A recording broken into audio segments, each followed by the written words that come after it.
अच्छा विचार करने से जीवन में सब्र, सुख, संतोष आता है।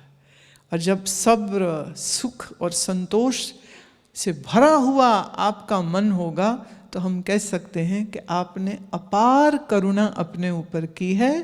तो ईश्वर की करुणा ही तो है ना कि आपको ये सब सुनने समझने का अवसर मिल रहा है।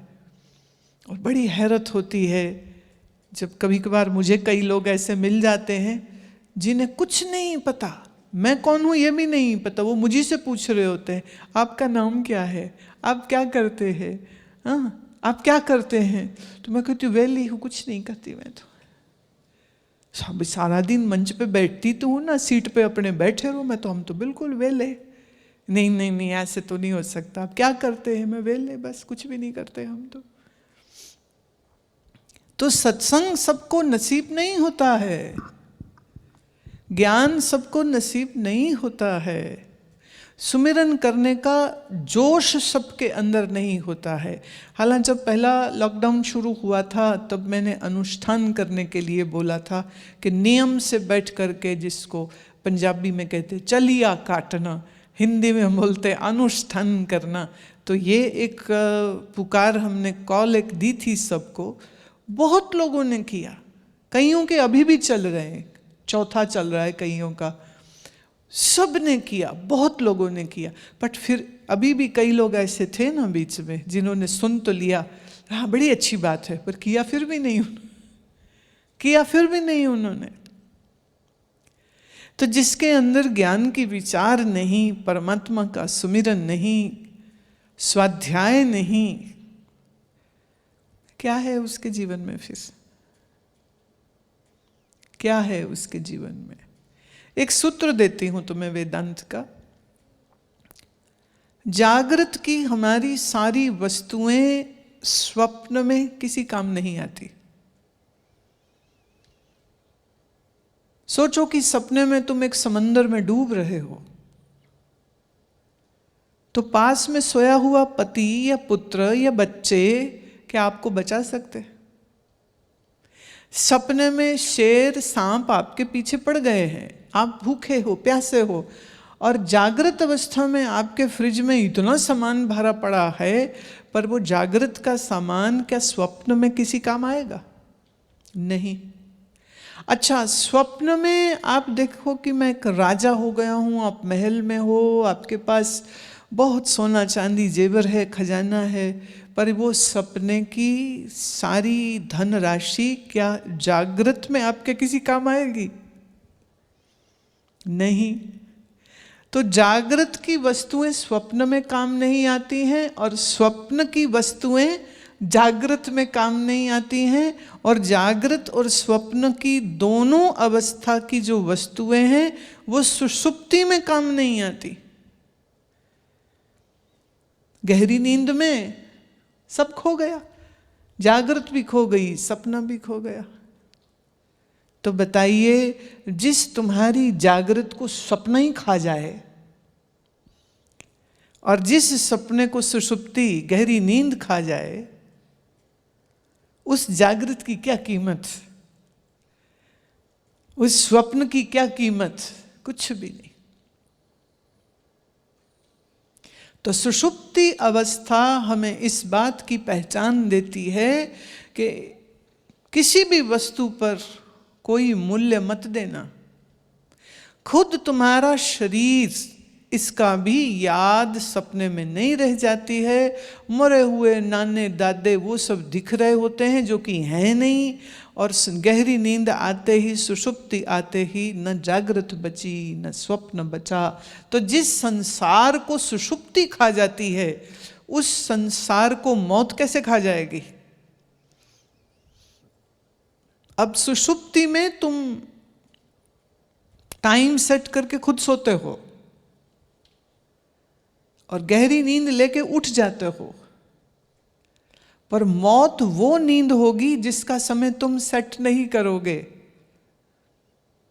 और तुम उसमें से उठोगे भी नहीं, और वो आएगी कभी ये मालूम भी नहीं। तो बात तो बड़ी सोचने की हो गई ना। बहुत सोचने की बात हो गई। तो हर दिन एक कृपा है ईश्वर की। शरीर है, स्वास्थ्य है, जी रहे हैं, चल रहा है शरीर, खाने को 2 रोटी मिल रही है, सिर के ऊपर छत है। क्या कृपा नहीं है ये? आपने इस कोरोना काल में पढ़ा सुना ही होगा, कहीं अरबपति तड़पता मरा है, कहीं खरबपति, एक देश की राजकुमारी, एक देश का राजकुमार बीमार हो गए और वेंटिलेटर पे डाला गया और एक एक सांस के लिए उनका शरीर तड़प रहा है और बाहर उनका परिवार बैठा रो रहा है कि हमारा पैसा रुपया किस काम आया। घुटने टिकवा दिए इस न दिखने वाले वायरस ने। क्या अभिमान करेंगे हम, बताओ? किस चीज का अहंकार करें हम? मूर्खता है। सो मैं ये समझती हूं कि कोरोना काल बहुत इंसान को नम्र बनाने का काल हुआ। हाँ, जो मूर्ख है, जो कम अकल है, वो तो अभी भी नहीं समझा। वो इसमें भी अपनी दुकान चलाता है, वो इसमें भी दवाएं ब्लैक करता है, इसमें भी दवाओं को ब्लैक किया गया, इसमें भी मास्क और पीपी किट लोगों ने ब्लैक करके महंगे बेचे। मूर्खों की कोई कमी नहीं है। चोर बाजारी की सोच रखने वाले लोगों ने इस महामारी में भी बड़ा आतंक मचाया है। एक सज्जन बड़े कड़े हैं, ऐसे बड़े तगड़े हैं और मतलब गुंडई भी कर सकते हैं, ऐसे तो पुलिस में हैं, बड़ा सख्त आदमी। कोरोना हो गया, अस्पताल में दाखिल हुआ, पर जाने से पहले उसकी बीवी भाग गई, कहती मैं ना रहूंगी साथ तेरे, मैंने मरना तेरे साथ रह के, तू तो मरेगा। बीवी चली गई छोड़ के। और अस्पताल में उनका ऐसा अनुभव रहा है, वो कहते मैंने जीते जी कुत्ते की जिंदगी देख ली। अनफॉर्चुनेटली अफसोस है इस बात पर। बहुत सारे हालांकि डॉक्टर और नर्सिस भी काम करते हुए बीमार हो गए, उनकी भी मौतें हुई हैं।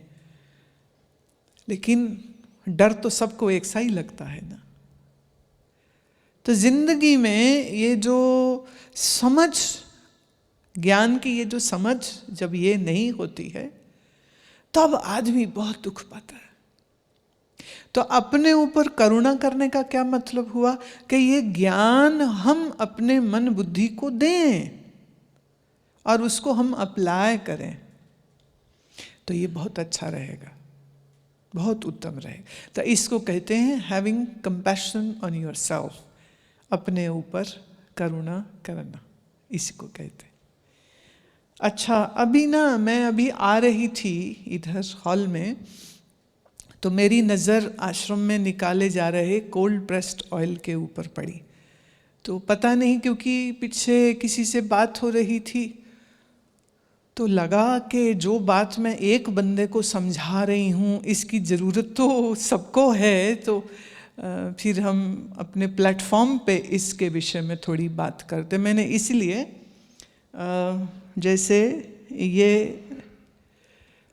कोकोनट कोल्ड प्रेस्ड ऑयल है, ये ठंडी रीति से, मैंने इसमें बीजों को, जो नारियल होता है ना, उन नारियल को सेका नहीं जाता है, क्योंकि सेक देंगे तो तेल ज़्यादा आएगा, पर जब बिना सेके निकालते हैं तो तेल थोड़ा कम निकलता है, लेकिन उसके अंदर इतना अच्छा गुड फैट है, खासकर कोकोनट ऑयल में। तो जिनके महिलाओं के हार्मोन्स की दिक्कत हो, हार्मोन्स का इम्बैलेंस हो, जिनको पीसीओडी होता हो, जिनके चेहरा स्किन खराब हो जाता हो, बाल खराब हो जाते हो, उनको एक बड़ा चम्मच ये नारियल तेल का ज़रूर पीना चाहिए। 2 भी पी सकते हैं, और इससे कोई कोलेस्ट्रॉल बढ़ेगा नहीं, बल्कि आपका जो ट्राइग्लिसराइड है वो और कंट्रोल्ड हो जाते हैं और बेटर हो जाते हैं। LDL HDL आपका बहुत अच्छा वेल बैलेंस्ड हो जाता है। हमारे शरीर को गुड फैट्स की ज़रूरत होती है, तो ये लेना अच्छा है। अब देखो हो रही सर्दी शुरू, तो सर्दी में हम, आयुर्वेद कहता है तिल के तेल का उपयोग करना चाहिए। खाने में भी जब कभी हम रसोई में घुस जाएं, सर्दी के मौसम हो, तो हम सूखी सब्जी तिल के तेल में बनाएंगे। और अगर दाल को छौंक देना है, पंजाबी में कहते हैं ना तड़का मारेंगे, तो भी हम तिल के तेल का या देसी घी का मारेंगे। तो ये जो कैसा सुंदर गोल्डनिश तेल है, तो ये जो तिल वाला तेल है, इसका 1 चम्मच आप पी लीजिए। आपको जॉइंट पेन्स हैं तो ये काम करेगा, रूमेटॉइड आर्थराइटिस है तो ये काम करेगा, आपके बाल गिरते हैं उसमें भी काम करेगा, स्किन के लिए बहुत अच्छा होता है, जॉइंट्स और लिगामेंट्स को बहुत लाभ देता है। तिल के तेल से एक एक्स्ट्रा बेनिफिट ये आता है कि ये वो तेल है कि जिसका उपयोग करें आप, सिर की मालिश अगर इससे करते हैं तो सिर में जमा हुआ कफ वो ढीला पड़ने लग जाएगा, और फिर जब आप अगली बार जल नेति करेंगे या सूत्र नेति करेंगे तो सब जमा हुआ कफ जो है वो शरीर से ये बाहर निकाल देता है। तो सिर दर्द हो, माइग्रेन हो, उनके लिए ये माइग्रेन हो तो कोकोनट ऑयल बहुत अच्छा, लेकिन अगर आपके शरीर में पुराना जमा पड़ा है और छाती भी खरड़ खरड़ कर रही है, तो तिल का तेल समझो आधा चम्मच, 1 बड़ा चम्मच शहद, 1 चम्मच उसमें आप तुलसी का पाउडर डाल दो, और अगर हो सके तो कंटकारी होता है, थोड़ा सा कंटकारी डाल दो, और इसको आप मिलाइए। सीतोपलादी का थोड़ा पाउडर अगर डाल दें तो ये मिक्स करके, खास करके बच्चों को और बुज़ुर्गों को 2 ग्राम, 2.5 ग्राम, 3 ग्राम तक भी दे लें, कोई दिक्कत नहीं, क्योंकि शहद भी मिल गया ना साथ में, और उसमें तिल का तेल आवश्यक रहे। तो ये क्या है, आपकी श्वास नलिका और आपका जो नेज़ोफेरिंक्स एरिया है इसको वो ठीक रखता है। द मोस्ट इम्पॉर्टेंट हमारा सरसों का तेल। अच्छा, ये इसमें सूखा सब्जी बहुत अच्छा बनता है, तो ये सूखी सब्जी। जो हॉट प्रेस्ड ऑयल होते हैं ना, उसमें तो एक्चुअली कुछ गर्म हो जाने के बाद कुछ ऐसे हानिकारक केमिकल्स आ जाते हैं जो शरीर को बहुत नुकसान पहुंचाते, और शुद्ध तेल थोड़ा मिलना भी कठिन हो जाता है, क्योंकि अधिकतर पाम ऑयल को एक्सपोर्ट करते हैं, उसमें थोड़ा कलर डाला, थोड़ा नकली खुशबू डाला, और सरसों नारियल तिल कह के कुछ भी जो है वो बेच देते हैं। तो विश्वास हो, अपने सामने निकला सके तो बहुत बढ़िया। तो मैं बात करी थी, जो सरसों का तेल है, सर्दी की ऋतु में 1 चम्मच पैर के तली में इसको रगड़े, नींद अच्छी आएगी, आँख की रोशनी तेज होगी, आँख का जाला आया हो तो वो भी निकल जाता है। अच्छा, दांत में केरीज, वो क्या बोलते, कीड़ा लग जाता है ना, केरीज हो जाती हैं, लंबे समय तक रह जाएं तो बिल्कुल रूट कैनाल तक बात पहुंच जाती है। तो आधी चम्मच सरसों का तेल हथेली पे लो, 1 बड़ी चुटकी नमक, सेंधा नमक उसमें डालो, मिलाओ, तो दांत पे रगड़ लें, ऊपर मसूड़े पे उसका मालिश कर लें। तो जो ठंडा दांतों पे लग रहा हो, जिसको कहते हैं सेंसिटिव टीथ हो जाते हैं, तो किसी टूथपेस्ट को बदलने की ज़रूरत नहीं है, सिर्फ सरसों का तेल और उसमें नमक मिलाइए, और आप अपने दांतों पे उसको और मसूड़ों पे मंजन कर लें, तो बात ख़त्म, आपको डॉक्टर के जाना नहीं पड़ेगा।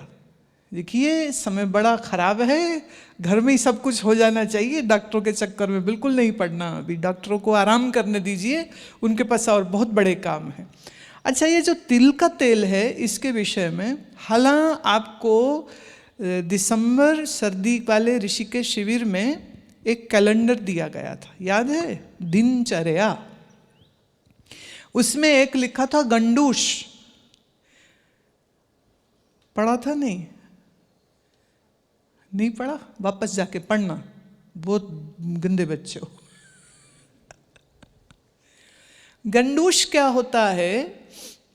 2 बड़े चम्मच तिल का तेल, ना नारियल ना सरसों, कोई और तेल नहीं, सिर्फ तिल का जो तेल है उसके 2 बड़े चम्मच मुंह में डालिए, निगलना नहीं है उसको, मुंह में रखिए और उसको जैसे वो कुल्ला करते हैं ना पानी का, तो ऐसे ऐसे मुंह में घुमाते रहिए उसको और करीब 7 से 10 मिनट तक मुंह में रखिए उसे। आयुर्वेद ग्रंथ इसको कहते गंडूश। क्या करेगा? आपके मसूड़े मजबूत कर देगा, आपके दांत खराब नहीं होंगे और आपको दांतों के दर्द से निजात मिलेगी, कीड़े नहीं लगेंगे। तो चलो, जब तक जिंदे रहोगे ना तो यही दांतों से काम चल जाएगा। तो अगर रूट कैनाल होके निकलने लग गए, एक एक करके सब मतलब बाय बाय कर गए तुम्हें दांत, तो नकली डेंचर लगाना पड़ेगा, बड़ा खर्चा है भाई उसका, आजकल बहुत पैसा लगता है दांतों पर। तो गंडूश जो है वो तिल के तेल का होता है, वो सुबह करें, उसको उठते ही मुंह में तेल डाल लिया, उसके बाद चाहे नहाते रहो, कपड़े धोते रहो, कुछ और करते रहो, पर मुंह में तेल को ऐसे घुमाते रहिए। 10 मिनट बाद उसको थूक देना है, निगलना नहीं है, पी नहीं जाना उसको, उसे फेंक दीजिए। थोड़े वार्म वाटर, थोड़े गर्म पानी, गुनगुने पानी से थोड़ा कुल्ला करके और मुंह साफ कर लीजिए। अगर आप गंडूश करते हैं, दांत बहुत अच्छे रहते हैं और जिसकी दांत अच्छे होंगे उनकी आंत अच्छी रहेगी और जिनकी आंत अच्छी होगी उनके दांत अच्छे रहेंगे। तो दांत एंड आंत एंड आंत एंड दांत इसका रिलेशन है आपस में। आंत को सही रखने के लिए एक छोटी सी बात, अब आयुर्वेद का पिटारा हमने खोल ही दिया है तो ये भी बता देते। हफ्ते में 1 दिन गर्म पानी पे रहा करें। अगर आपको डायबिटीज़ है या आपको कोई एसिडिटी की ज़्यादा तकलीफ़ है तो फिर आप अगर डायबिटीज़ है तो फल ना खाएं, कुछ ऐसी एक चीज़ रख लें जैसे बिल्कुल पतली सूप नुमा खिचड़ी, बस वही खाएं और कुछ नहीं खाएं। अगर आपके एसिडिटी है तो फिर आप मीठे फल को खा सकते हैं, तो थोड़ा मीठा फल, दूध नहीं, चाय नहीं, कॉफ़ी नहीं, सिर्फ फल।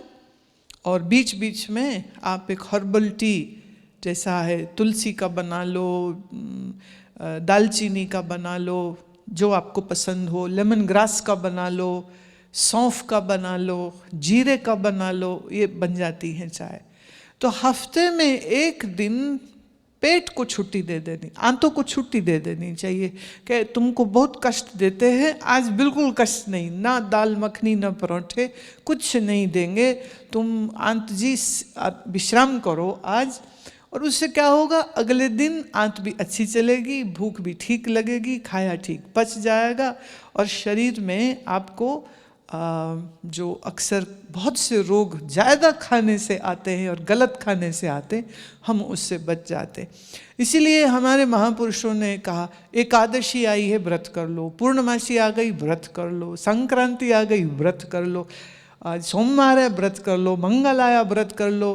पर व्रत का मतलब क्या है? या तो बिल्कुल कुछ ना ले, सिर्फ गर्म पानी पे रहे और या फल के ऊपर रहे, या कुछ शरीर में तकलीफ है तो सिर्फ खिचड़ी चाहे खा करके रहे।